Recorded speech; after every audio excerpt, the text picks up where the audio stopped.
நம்ம சோத்துல போட்டு சாப்பிட்ற உப்பை இங்கே தான் தயாரிக்கிறாங்க. இங்கே உள்ளவங்க எந்தெந்த மாதிரிலாம் உடல் ரீதியாக கஷ்டப்படுறாங்களோ அவளோட வாழ்வியல் முறையை பார்த்து தெரிஞ்சுக்கிறோம், இல்லை கேட்டு தெரிஞ்சுக்க போகிறோம்.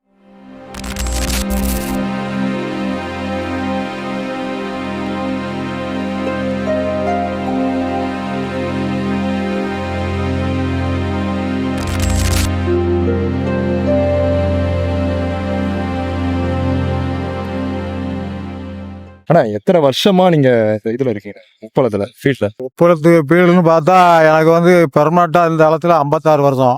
56 வருஷம். ஆமாம், எனக்கு உப்புளத்து கணக்கு ஃபீல்டுக்கு மொத்தத்தில் பார்த்தா 60 வருஷம். 60 வருஷமா உப்புளத்து வேலை. இதில் இந்த கம்பெனியில் மட்டும் 56 வருஷம்.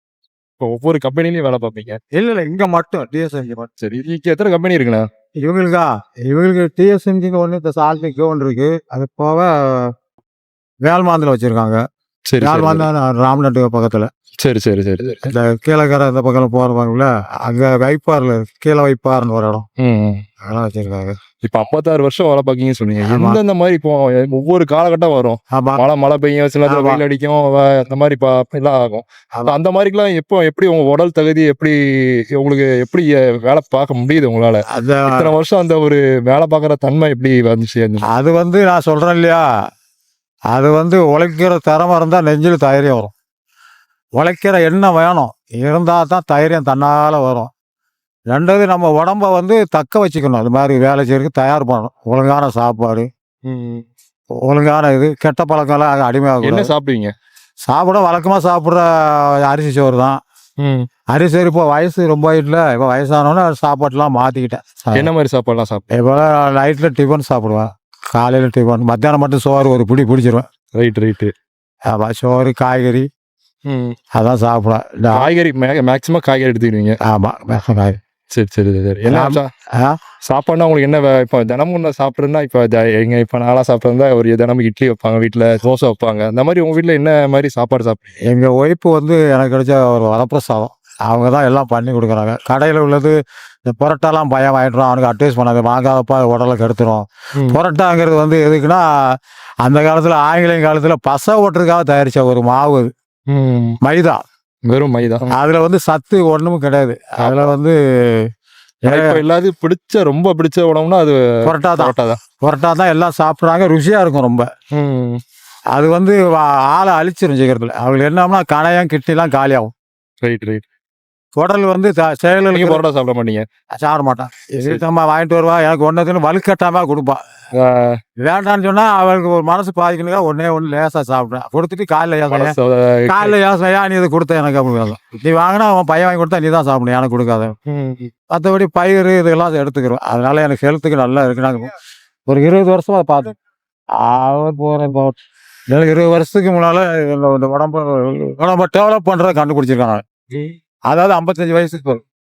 நம்ம எதிர்காலத்துக்கு எப்படி நம்ம உடம்ப தயார் பண்ணுங்கிறது அதை பண்ணுறேன். அப்பப்போ யோகாவும் இருந்துக்கிடுவேன். யோகா பண்ணுவீங்க? யோகா பண்ணிக்கிறேன். யோகா நான் ரொம்ப இல்லை, எனக்கு சிம்பிளானது மூச்சு பயிற்சி இதெல்லாம் எடுத்துக்கிடுவேன். அது வந்து எனக்கு பயிற்சி மட்டும். ஆமாம், மூச்சு பயிற்சி மட்டும் சிம்பிளாக, அந்த குறுக்கு வலி வராமல் இருக்க, மூட்டு வலி வராமல் இருக்க, இதுக்குள்ள பயிற்சி நான் கரெக்டாக எடுத்துக்கிறோம்.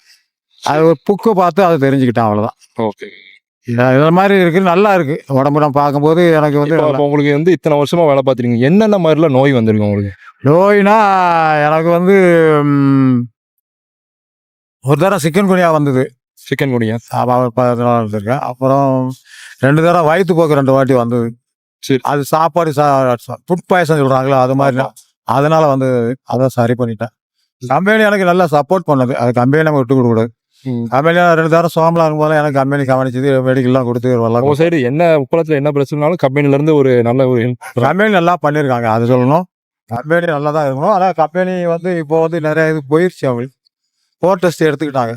சரி. எடுத்தனால எங்களுக்கு ஒரு 300-400 பேருக்கு வேலை இல்லாமல் போயிடுச்சு. ஆனால் வேலை இல்லாத்திட்டாட்டம் இருக்கு. அந்த ஆளு போயிட்டாங்க, அப்படியே போயிட்டாங்க வேற பக்கம். வேலை கஷ்டங்கிறனால போயிட்டாங்க? இல்லை கஷ்டம் இல்லை, கம்பெனி போர் டெஸ்ட் எடுத்துட்டாங்க. டிஎஸ்எம்ஜின்னு ஒரு பேனர் நல்லது, 75 வருஷமா உள்ள ஒரு கம்பெனி, நிறைய பேருக்கு சாப்பாடு போட்ட கம்பெனி. சரி. அதனால எனக்கு அந்த ஃபீலிங் இருக்கு. நம்ம ஆள் வேலை செஞ்சு எப்படி ஆள் வேலை பார்த்தது. நானே வாரத்துக்கு 60,000 சம்பளம் போட்டுக்கேன்னா பாருங்களேன். அந்த அளவுக்கு நான் வந்து ஒரு கங்காணி சொன்னேன் இல்லையா, வெள்ளைக்காரன் கங்காணின்னு சொன்னாங்க. அந்த கங்காணிங்கிற வார்த்தை, அதுக்கு சூப்பர்வைசர்னு பேர், அதுக்கு ஆங்கிலத்தில். தமிழில் கண்காணிப்பாளர். கண்காணினா நம்ம ஆளை கூட்டு, ஆனால் வேலை 3-4 வேலை செய்வேன். சரி சரி. கண்காணினா அது ஆளை மட்டும் சொல்ல மாட்டான். நான் முன்மாதிரியா செஞ்சா தான் அவன் செய்வான் அந்த உப்பளத்து வேலையை மட்டும். எனக்கு கஷ்டமான வேலை. ஆனால் வேலை செஞ்சால் எங்களுக்கு அது ஈஸி. Right right. அடுத்தவங்களுக்கு பார்க்க ரொம்ப கஷ்டமாக தெரியும். காலு காந்தம் கண்ணு காந்தம். அதுக்கு தக்க நம்ம சாப்பிட்டுக்கிறணும், கூலி கிளாஸ் போட்டுக்கிறணும். Right right. ஆனால் அதான் எல்லாரும் மோஸ்ட்டாக எல்லாரும் நிறைய பேர் அதான் போனாங்க. நான் எனக்கு வந்து கம்பெனியில் இந்த கல்கத்தாவில் வந்து ஒரு கிளாஸ் கொடுத்தாங்க. அது உருண்டையாக இருக்கும்.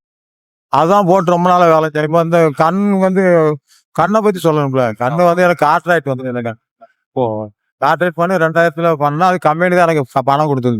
புரியுது. அது ஒரு 10,000 கிட்ட கொடுத்தாங்க. கம்பெனியில் அரவிந்தில் போய் நல்லா பண்ணியிருக்காங்க. அரவிந்தில் அது இந்த வரைக்கும் பிரச்சனை இல்லை. உங்களுக்கு இது வரைக்கும் அந்த கண் ப்ராப்ளம் தான் வந்திருக்கு. கண்ணு ப்ராப்ளம் தான் வந்திருக்கு. அது வெயில்னால வெயில் நைட்டில் வந்து ஹீட் அதிகமாகும். நைட்டில் வேலை செய்யறோம்ல ஃபுல்லாக இங்கே தான் ஒர்க் பண்ணுவோம். நைட் பூரா இங்கே தான் நைட்டும் ஒர்க் பண்ணுவீங்க. நைட் அதான் சொல்ல ஒரு நாளைக்கு 20 மணி நேரம் இருக்கு. அப்பா. அப்போ எல்லாத்தையும் படிக்க வைக்கணும்னா எப்படி? என்னோட கஷ்டம் என்னோட போனேன். ஒரே நாள்ல 20 மணி நேரம் நாளுக்கு 20 மணி நேரம் 4 எப்படி உடல் ஒத்துழைக்குது? எனக்கு ஒத்துழைக்கு. அதான் எங்க மாஸ்டர் சொல்லி கொடுத்தது, எங்க அம்மா கொடுத்த உடம்பு ரெண்டும் சேர்ந்து எனக்கு இதாகுது. உங்க மாஸ்டர் பேர் சொல்லியிருக்கேன். Master Bharat Ratna doctor MGR Ramachandran. Okay okay.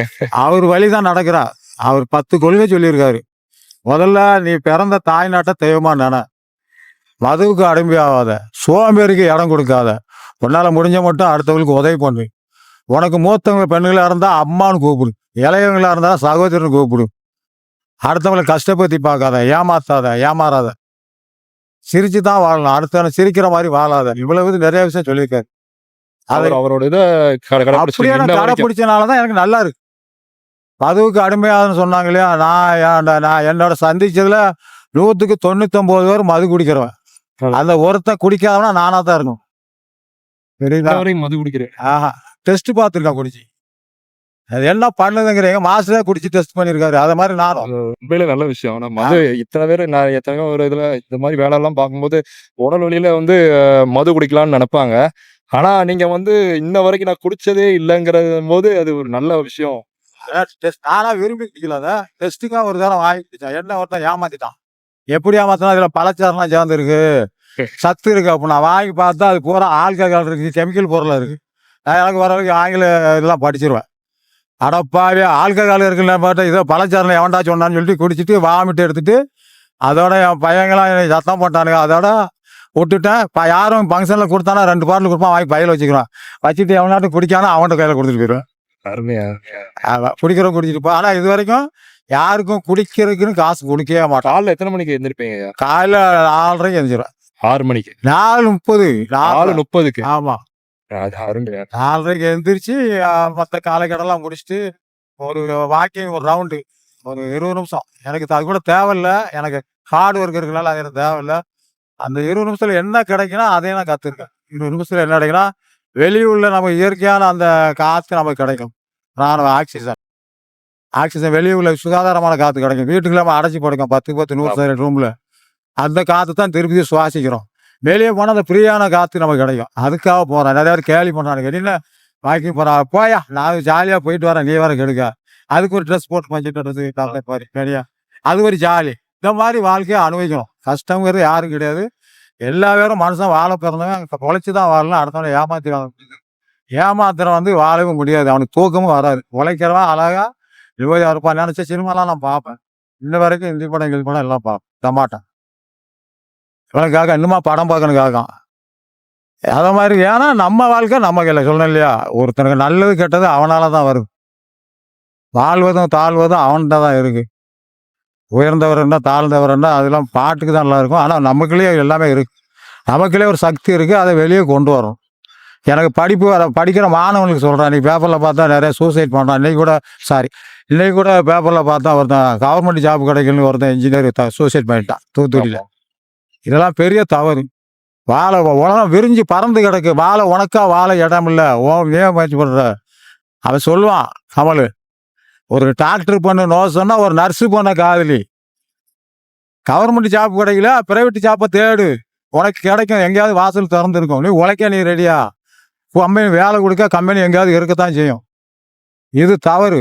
பிள்ளையா தாய் தப்பா எவ்வளோ கஷ்டப்பட்டு வளர்த்துருப்பாங்க. அதை தக்க அந்த உயிர் வந்து யாருக்கும் அனாமத்தா போகக்கூடாது. அனாமத்தா உயிர் போகக்கூடாது. உழைக்க வாழ பிறந்தவங்க அவ்வளோ வரும். யாருமே அனாவசியமாக போகக்கூடாது. இப்போ உள்ள இளைஞர்களுக்கு நீங்க சொல்லணும்னு நினைச்சீங்கன்னா என்ன சொல்லுவீங்க? உழைக்கணும்னு இப்ப வந்து நிறைய இளைஞர்கள் வந்து ரொம்ப வந்து இது ஒரு உடலுழைப்பே இல்லாம இருக்காங்க. அவங்களுக்கு நீங்க என்ன சொல்ல வரீங்க? உடல் உழைப்பு இல்லாமல் இருக்கிறவங்களுக்கு வந்து உழைக்கணும்னு அவங்களுக்கு எண்ணம் ஒரு பக்கம் இருக்கணும். உடம்புல வந்து அவங்க சிறு வயசுலேருந்தே உடம்ப வலுவாக ஏற்றிக்கணும். சக்தி இருக்கும். சக்தி இல்லாதவன் தான் உழைக்காம இருப்பான். உடம்பு வலு இருக்கிற எவனும் மனதில் தெளிவு இருக்கு, உடலில் வலு இருக்கு. அந்த மாதிரி எண்ணத்தை வளர்த்துக்கணும். ஒழுங்கா சாப்பிடணும், ஒழுங்கா தூங்கணும். எல்லாத்த விட தாய் தகப்பனை நினைக்கணும். அவங்க தான் பெத்து வளர்த்து உயிர் கொடுத்து எல்லாம் கொடுக்காங்க நமக்கு. அந்த தாய் தகப்பனை நினைச்ச பிள்ளைய எந்த பிள்ளையும் தப்பான வழிக்கு போகாது. தாய் தகப்பனை நினைக்கணும். தாய் தகப்பன் நல்லவங்களோ கெட்டவங்களோ, தாய் இல்லாமல் அவங்க யாரும் கிடையாது. தகப்பன் தான். தாய் வந்து வருஷம் உணவு கொடுக்கா, தகப்பன் கல்வியை கொடுக்கான். படித்தவனும் இந்த பிள்ளைகளும் தப்பு பண்ணிக்கிட்டு இருக்கு, படிக்காத பிள்ளைகளும் தப்பு பண்ணியிருக்கு. தாய் தகப்பனை நினைக்கணும். கண்டிப்பாக நினைச்சவன் எவனும் தாய் தகப்பன் நினைச்சவன் எவனும் தப்பே பண்ண மாட்டான். பெரிய ஆளாக வருவான். தாயை கும்பிட்டு தெய்வன் கும்பிட்டான் அவன் பெரிய ஆளாக வருவான். நான் எங்கள் அம்மா இன்னைக்கு வரைக்கும் அப்படி தான் நினச்சி கும்பிட்டுட்டு தான் இருக்கேன். தாயை வணங்குற பிள்ளைய எந்த பிள்ளையும் தாழ்ந்த நிலைக்கு போகவே செய்யாது. தாய்க்கு எந்த சொல்லையும் தாயை வந்து அவமதிக்கவோ முடியாது. தகப்பனை எடுத்து நீ உன் குரலை ஏற்றக்கூடாது. காடா பேசக்கூடாது. தாய் தகப்பன் நம்மளை கண்டிக்க உரிமை உள்ளவர். அவரை கண்டிக்க நமக்கு உரிமை கிடையாது. ஆனால் தகப்பனுக்கு வந்து பிள்ளை சோறு போடுங்கிற இதை நம்ம நினைக்கக்கூடாது. ஒரு எதுலையோ படித்தேன், சமஸ்கிருதத்தில் இருக்கு. உன் பிள்ளை உனக்கு சோறு போடணும்னு கட்டாயம் கிடையாதுன்னு சமஸ்கிருதத்தில் ஒரு நாள் படித்தேன். பிள்ளைய சோறு போடல. அதுக்காக நம்ம வந்து கரெக்டாக ஏற்றுக்கணும். பிள்ளைய வருமானம் நமக்கு வந்து அவமானமாக நினைக்கணும் தந்தை. அதே மாதிரி அவன் வந்து பிள்ளைகளை வந்து தகப்பனை வந்து தாயை வந்து கீழே விடக்கூடாது. அவங்கள கவனிக்கிற எண்ணம் வரும். இன்னைக்கு சாமியெல்லாம் கும்பிட்றான், ஓடி ஓடி உளுந்தடிச்சு கும்பிட்றான்ல, ஆதிபராசக்தி முருகன் ஈஸ்வரன். எதுக்கு ஓடி ஓடி கும்பிட்றா? இன்னைக்கு பூரா சாமி கும்பிட போகிற பூரா விபத்தில் சாப்பிட்றான். ஏன் அந்த சாமி காப்பாற்றக்கூடாதா? நான் வந்து நாத்தியன்னு கிடையாது, ஆஸ்திகன்னு கிடையாது. நான் உலகத்தில் சாமி அத்தனை சாமி கும்பிட்டவன் தான். அது ஒரு சப்போர்ட், பாடிக்காடு. சாமிலாம் நமக்கு பாடிக்காடு. அந்த சாமி நமக்கு இருக்கு, துணை இருக்கு, எங்க வரைக்கும் போயிட்டு வரோம். பாடிக்காடு தான். எந்த சாமியும் நேரம் வந்து பணத்தை கொடுக்க போகிறது கிடையாது, சோத்தையும் கொடுக்க போகிறது கிடையாது. இன்னைக்கு அந்த சாமிலாம் இருக்க போய் தான் அன்னதானம் போடுறானுங்க. அதில் நிறைய பேர் சோறு சாப்பிட்றான். அது வரைக்கும் சந்தோஷம். சாமி இல்லாட்டா ஒரு பைசா செலவழிக்க மாட்டான்.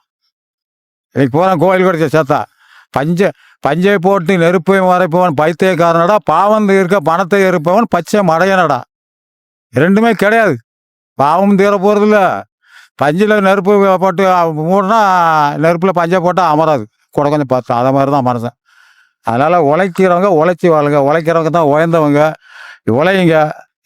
உங்கள் உடம்புக்கு என்ன சக்திக்கு என்ன வேலை செய்ய முடியுமோ அதை செலக்ட் பண்ணிக்கோங்க. சிலருக்கு கடையில் வேலை டீ கடையில் வேலை பிடிக்கும். சிலவங்களுக்கு இந்த இது பெரிய பேப்பர் ஷாப்பு இதில் வேலை செய்கிறோம். சிலவங்களுக்கு டெலிஃபோன் இதில் வேலை, அந்த பூத்து மாதிரி வச்சுக்காங்களே அதில் இருக்கும். இப்படி ஒவ்வொரு வேலையெல்லாம் இருக்குது. ஸ்டிக்கர் கடை இருக்குது, மெடிக்கல் இருக்குது. எல்லா வேலைக்கும் ஆள் வேணும் எழுதி போட்டிருக்காங்க. ஆனால் வேலை செய்கிற எண்ணம் குறைஞ்சி போச்சு. இளைஞெல்லாம் போகிறான். இப்போ என்ன தான் எப்படி தான் வாழ்கிறாங்கன்னு தெரியல எனக்கு. ஆனால் எப்படி சாப்பிட்றாங்கன்னு தெரியல. ஆனால் எல்லாம் சட்டை கட்டி போட்டு சுற்றிட்டு அலையிறானுங்க. ஒவ்வொரு கடையிலும் வேலைக்கு ஆள் வேணும் எழுதி போட்டுங்க. நானே இங்கே போய் வேலை செய்யலாமா நம்ம அப்படின்னு கூட நினைக்கிறது உண்டு. நமக்கு இந்த வேலையை செய்ய முடியல. அப்புறம் அங்கங்கே போவேன். எங்கேயோ போதும்னு இருக்குது வேலை. எங்களுக்கு வேலை 2 ஷிஃப்ட் வேலை கொடுப்பாங்க. செஞ்சுட்டு 6 மணிக்கு போவோம்.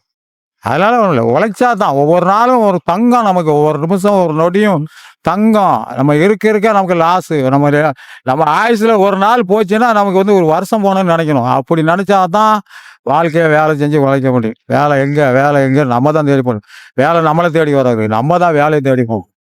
இந்த வேலைனா இன்னொரு வேலை. இவ்வளோ நேரம் நின்று பேசுனீங்க, அதுக்காண்டியே ரொம்ப நன்றி. அப்போ சேர்ந்து என் பேரையா நீ ரைட். அவன் பேர் அஜய். அவன்கிட்ட பேச முடியல. என் பையன் இறந்துலேருந்து அவன் பேச அதிக மாட்டேங்கான். ரைட். ரொம்ப நன்றி. அது பாப்பையா.